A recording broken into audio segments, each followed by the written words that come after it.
चलेगी नहीं चलेगी, नहीं चलेगी।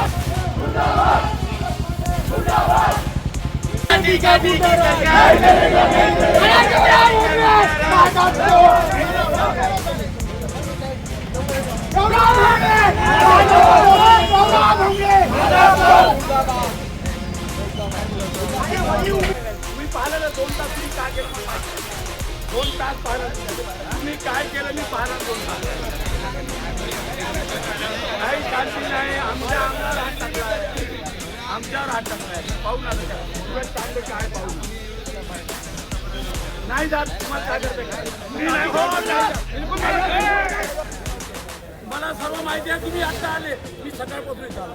मी आत्ता आले, तुम्हाला नाही माहिती आहे.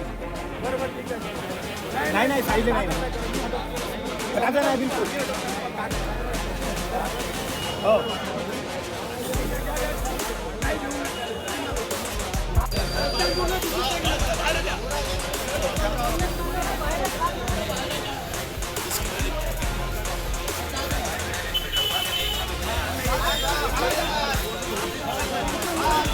पळत असताना त्यांनी त्याला धक्काबुक्की केली आणि हातात वीट धरून त्याच्या डोक्याला मारली.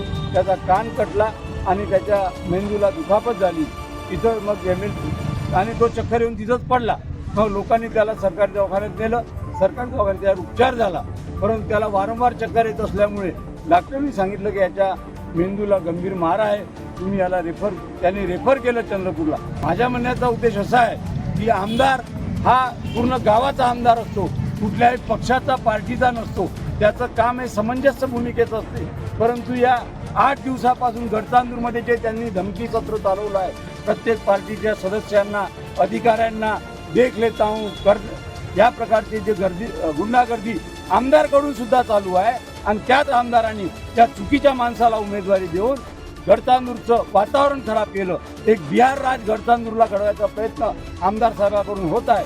हे कुठेतरी बंद जर त्यांनी केलं नाही तर जनता कायदा हातात घेतल्याशिवाय राहणार नाही. आणि पोलीस सुद्धा आमदाराच्या धमकीपुढे नतमस्तक होऊन तिथं कारवाई करत नाही.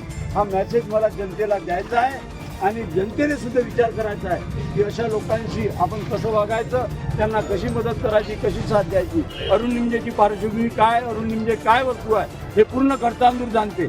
मी बिना पैशाने या निवडणुकीत उतरलो, परंतु जनतेला पैसे पाहिजे. लोक पैसेवाल्यांना मत देतील, निवडून देतील, परंतु आता पायंडा चालू आहे पैसे वाटण्याचा.